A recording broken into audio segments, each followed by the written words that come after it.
기도하심으로 9월 20일 주일 아침 새벽 예배 하나님께 드리도록 하겠습니다. 하나님 감사합니다. 주일의 첫날을 하나님 새벽 예배로 주님께 나가게 하시니 감사합니다. 주님, 우리 가운데 말씀하시고 함께 하실 때에 주의 음성이 우리 가운데 다시 하겠습니다. 죄송합니다. 다시 하겠습니다.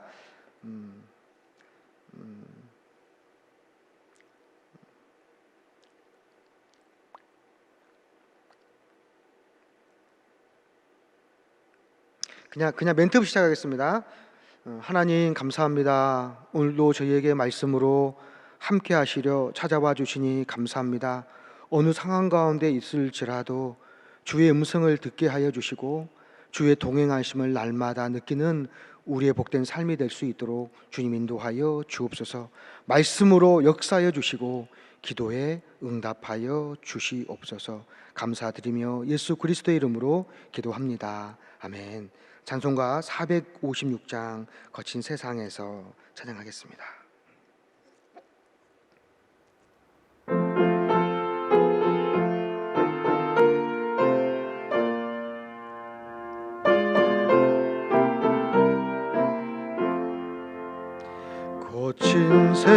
세상에서 실패하거든 그 손못 자국만 져라. 고된 일 하다가 힘을 얻으리 그 손못 자국만 져라. 그 손못 자국만 져라. 그 손못 자국만 져라. 주가 널 지키며 인도하시리 그 손못 자국만 줘라. 내가 어둠 속을 걸어갈 때에 그 손못 자국만 줘라. 주가 참 평안을 내게 주시리 그 손못 자국만 줘라. 그 손못 자국만 줘라. 그 손못 자국만 줘라. 주가 널 지키며 인도하시리 그 손못 자국만 줘라. 내가 부활의 주 따라가려면 그 손못 자국만 줘라. 내가 주 안에서 길이 살리라 그 손못 자국만 줘라. 그 손못 자국만 줘라. 그 손못 자국만 줘라. 주가 널 지키며 인도하시리 그 손못 자국만 줘라. 너의 죄악의 짐 무거울 때에 그 손못 자국만 져라. 마음 문 열고서 주를 모셔라 그 손못 자국만 져라. 그 손못 자국만 줘라. 그 손못 자국만 줘라. 주가 널 지키며 인도하시리 그 손못 자국만 줘라.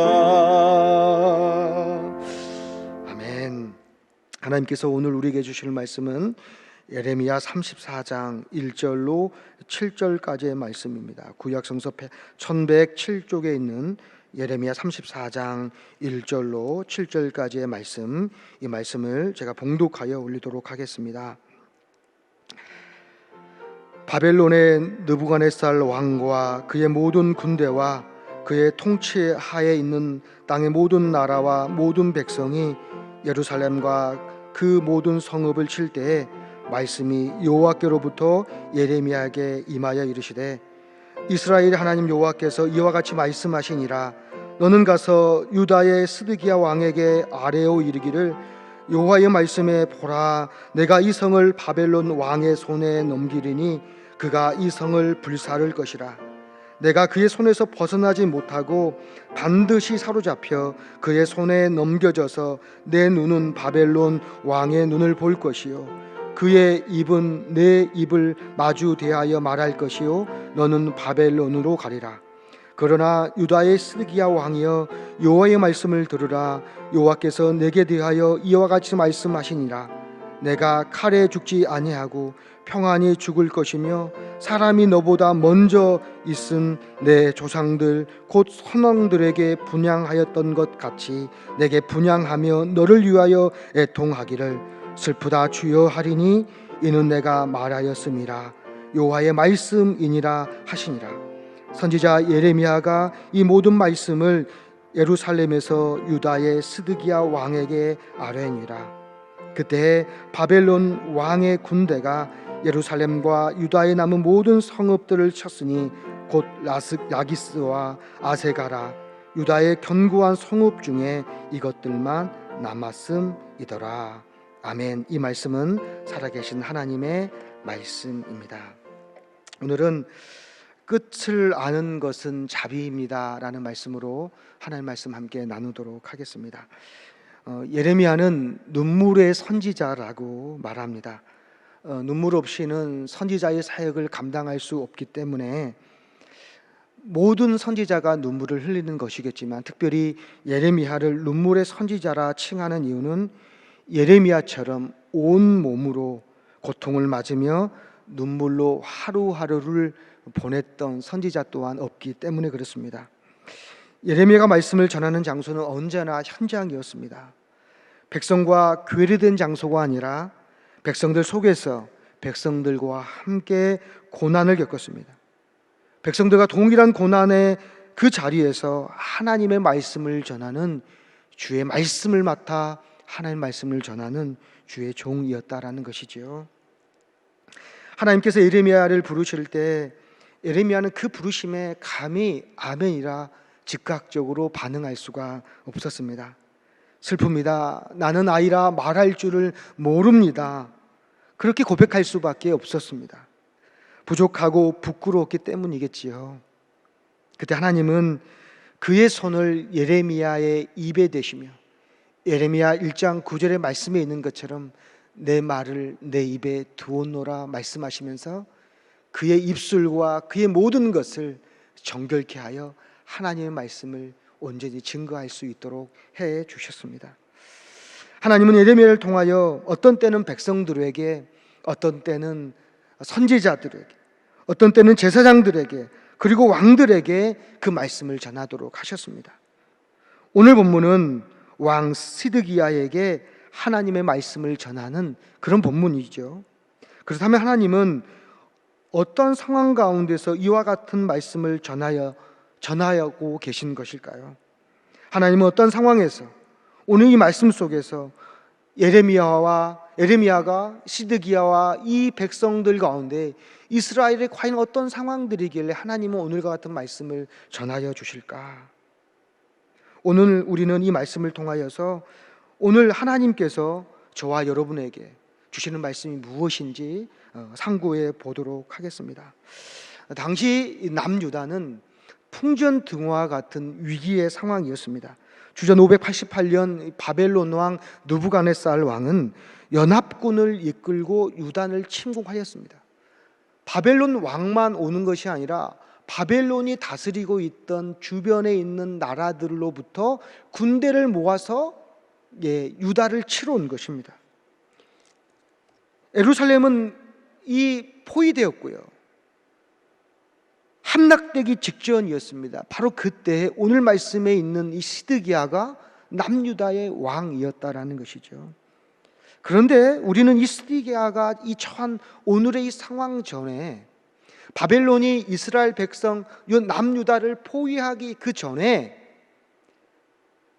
유다를 둘러싸고 있는 수년간의 상황이 어떠하였는지 미리 살펴볼 필요가 있습니다.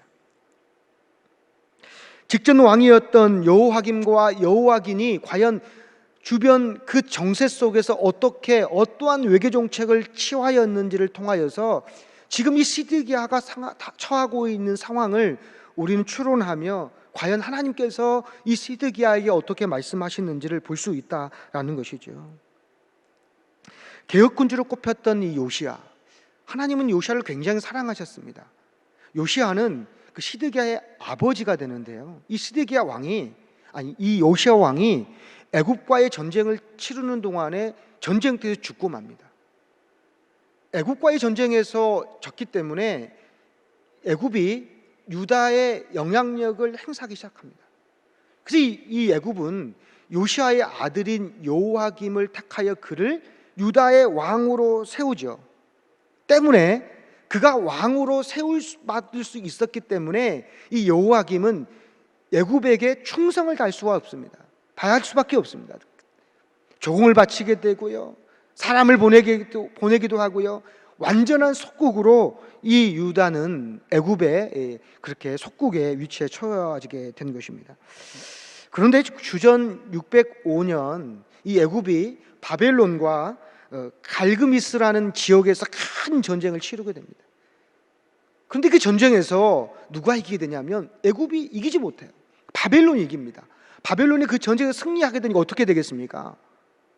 세계 패권이 바벨론으로 다 넘어가게 됩니다. 자연스럽게 유다의 영향력을 행사했던 애굽은 너무 멀어지고 바벨론이 유다를 차지하게 되는 것이지요. 유다는 3년 동안 이 바벨론에게 조공을 바치는 그런 상태에 빠지게 되는 것입니다. 그런데요, 반전이 또 일어나게 됩니다.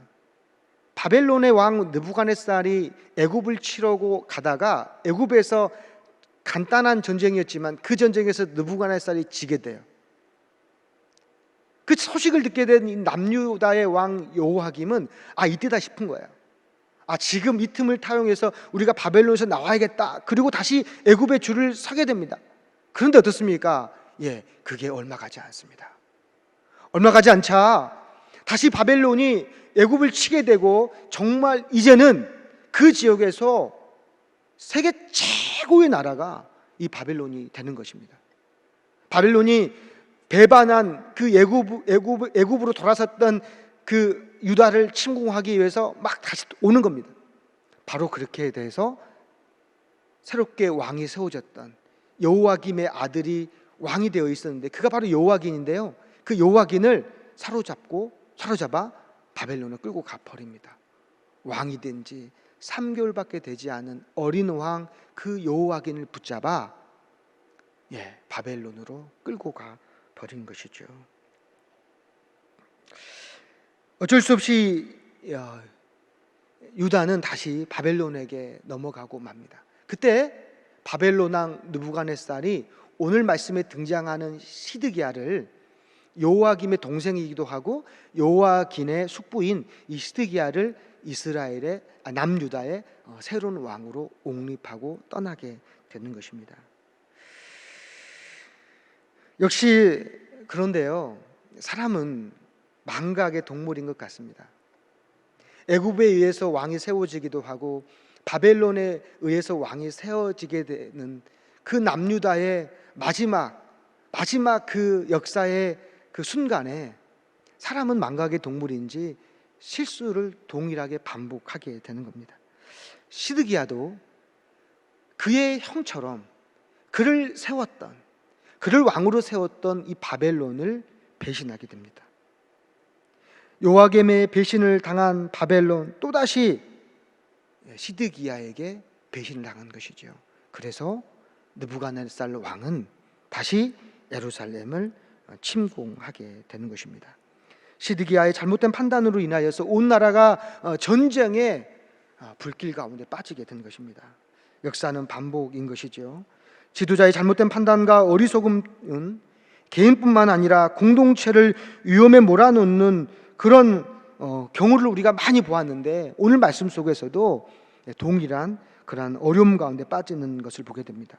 주변 상황과 국제 정세를 읽지 못하여서 어리석은 판단으로 온 나라를 전쟁 속으로 몰아내었던 이 시드기야, 이 지도자의 오판은 무능보다 더한 결과를 가져온 온 민족을 전쟁터에 몰아넣게 되는 것입니다. 이와 같은 상황, 전쟁의 위협 속에서 온 백성이 죽음의 공포 속에 처해 있는 이 상황 가운데서 오늘 하나님은 예레미야를 보내셔서 시드기야에게 주신 말씀이 바로 예레미야 34장 1절로 7절까지의 말씀입니다. 그 말씀이 무엇입니까? 첫 번째는 예루살렘 성을 바벨론 왕의 손에 넘겨질 것이고 성은 불사르게 될 것이다. 두 번째, 시드기야 왕 너는 죽지 않을 것이고 바벨론으로 잡혀가 바벨론의 왕을 보게 될 것이고 너는 평안히 죽게 될 것이다. 여러분, 이와 같은 예언의 말씀이 들려올 때 과연 시드기야는 어떤 생각을 했을까요? 구원의 소식이 아닌 심판의 소식, 나라가 망할 것이고 왕은 붙잡혀 이스라엘로 갈 것이라는, 왕은 붙잡혀 바벨론으로 갈 것이라는 예언을 듣게 되었을 때 항복하라는 예레미야의 그 권고 앞에 시드기야는 과연 어떤 판단을 하여야 하는 것입니까? 그래도 내가 왕인데 이 나라를 지켜야 되는 것은 아닌가? 결사항전으로 바벨론과 맞서 싸워서 이 나라를 지켜내어야 하지 않는가, 그런 생각을 할 수 있지 않겠습니까? 그런데 어떻습니까? 하나님은 항복하라는 겁니다. 하나님의 뜻은 지금 남유다가 이스라엘에 인하여서 예루살렘 성이 다 함락되는 것이 하나님의 뜻이라고 말씀하신 것입니다. 지금 당한 상황이 과연 그렇다면 누구 때문에 벌어진 상황입니까? 여러분, 이와 같은 바벨론으로 끌려가는 상황은 물론 온 백성이 그와 같이 되었지만, 온 백성이 하나님을 떠났기 때문에 그렇지만, 오늘 말씀은 분명히 하나님은 이 시드기야에게 그 책임을 물으시면서 시드기야에게 말씀하고 있다는 것입니다. 지금 당한 고난은 시드기야로 인해서 벌어진 상황입니다. 그가 바벨론을 잘 섬겼더라면, 그가 바벨론의 통치 아래 그냥 가만히 있었더라면 백성이 고통당하지 않았습니다. 그런데 그가 자기 힘으로 한번 해보겠다고 바벨론에게 대항하여서 바벨론이 이스라엘을, 남유다를 침략하여 온 것이라는 것입니다. 시드기야에 대한 성경의 평가는 여호와의 보시기에 악하였다입니다. 하나님께서 보시기에 시드기야는 악한 왕입니다. 왜 그렇습니까? 그는 하나님을 떠난 사람입니다. 그는 국제 정세의 흐름을 잘못 판단하였을 뿐만 아니라 약속도 다 파기하는 사람입니다. 그는 은혜를 모르는 사람이었습니다.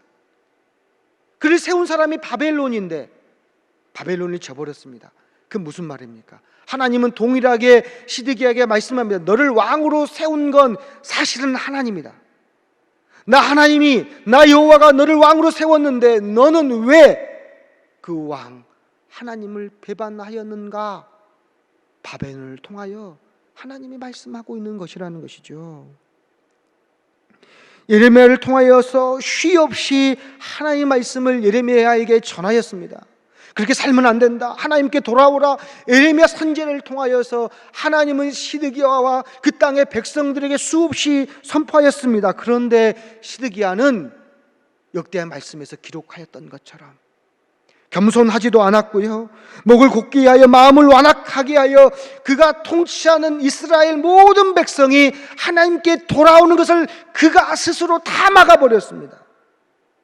그런데 말입니다, 죽을 수밖에 없는 이 시드기야, 정말 즉각적으로 하늘에서 천둥이 치고 하늘에서 우박이 쳐서 그를 멸망하여도 당연할 것 같은 이 시드기야에게 하나님은 어찌하여 하나님의 사람 예레미야를 또 보내시는 겁니까? 예레미야를 보내서 왜 말씀하십니까? 죄의 값으로 죽을 수밖에 없는, 심판받아 죽을 수밖에 없는 이 시드기야를 멸하지 않으시고 하나님의 사람 예레미야를 보내어 하나님 말씀을 전하고 있는가? 저는 이 말씀이 참 놀랍습니다. 왜 시드기야에게 하나님의 예언의 말씀을 전하고 있는 것인가? 저는 이 대목에서 하나님의 놀라운 자비의 손길을 보게 됩니다. 사랑하는 성도 여러분, 하나님은 마지막까지 말씀하시는 분이십니다. 그의 생명을 하늘로 데려가기 그 직전까지 하나님은 마지막까지 그에게 말씀합니다. 마지막까지 기회를 주십니다. 하나님의 사람을 보내고 말씀하여서 그가 돌이켜 하나님께 돌아오도록, 하나님께 회개하여 하나님의 구원을 받도록 하나님의 사람을 그에게 보내주시는 것입니다. 그것이 무엇입니까? 지금 임하는 하나님의 말씀에 그 섭리에 순종하여 엎드리면 내가 평안히 네 생명을 다할 때까지 너와 함께하여 너를 구원하겠다라고 하는 하나님의 마지막 약속, 선포가 이 시드기야에게 임하여 있는 것입니다. 죽을 수밖에 없는 시드기야에게 지금 당한 현실을 알려주면서 마지막 어떻게 준비해야 되는지, 네가 마지막 어떻게 살아야 하는지를 마지막 그렇게 하나님은 기회를 주시는 것입니다. 사랑하는 성도 여러분, 하나님은 우리의 삶에 끝없는 예레미야를 보내주십니다.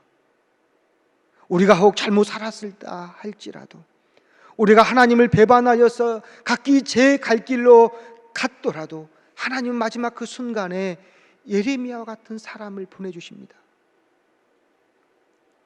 하나님의 뜻에 순종하기로 마음을 낮추면 작은 것이 크게 보이게 될 것이고요, 작은 소리가 크게 들리게 됩니다. 하나님 말씀이 사람을 통해 들려오기도 하고요, 하나님 말씀이 환경을 통해 들려오기도 하고요, 하나님 말씀이 내 고난 가운데, 내 질병 가운데, 나의 처한 상황 가운데 하나님 말씀이 들려온다라는 것입니다. 마지막까지 자비를 베푸시는 그 하나님의 사랑을 기억하시고 죽을 수밖에 없는 이 시드기야에게 임하셔서 그를 사랑하시고 인도하셨던 하나님의 그 손길을 기억하여 주셔서, 사랑하는 성도 여러분, 오늘 하루도 우리에게 찾아오는 그 예레미야를 반기시길 바랍니다.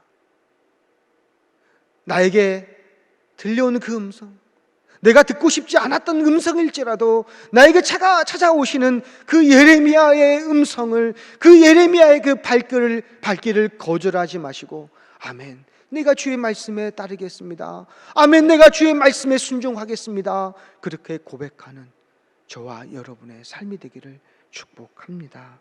기도하겠습니다. 하나님 감사합니다. 죽을 수밖에 없는 시드기야의 삶 속에서 하나님 찾아와 주셔서 마지막 기회를 주셨던 것처럼, 그에게 하나님의 사람 예레미야를 보내주셨던 것처럼, 주님 오늘 우리의 삶에도 예레미야를 보내주신 줄로 믿습니다. 그 말씀이 들려올 때 그 작은 소리를 크게 듣는 지혜 주시고, 작은 것에 큰 것으로 들을 수 있는 겸손함을 우리 가운데 주셔서 겸비하여 하나님 말씀을 듣는 우리 모든 삶이 될 수 있도록 인도하여 주시옵소서. 오늘 모든 삶을 인도하시며 주께서 함께하여 주실 줄 믿사옵고 예수 그리스도의 이름으로 기도하며, 하늘에 계신 우리 아버지의 이름을 거룩하게 하시며 아버지의 나라가 오게 하시며 아버지의 뜻이 하늘에서와 같이 땅에서도 이루어지게 하소서. 오늘 우리에게 일용할 양식을 주시고 우리가 우리에게 잘못한 사람을 용서하여 준 것 같이 우리 죄를 용서하여 주시고 우리를 시험에 빠지지 말게 하시고 악에서 구하옵소서. 나라와 권능과 영광이 영원히 아버지의 것입니다. 아멘.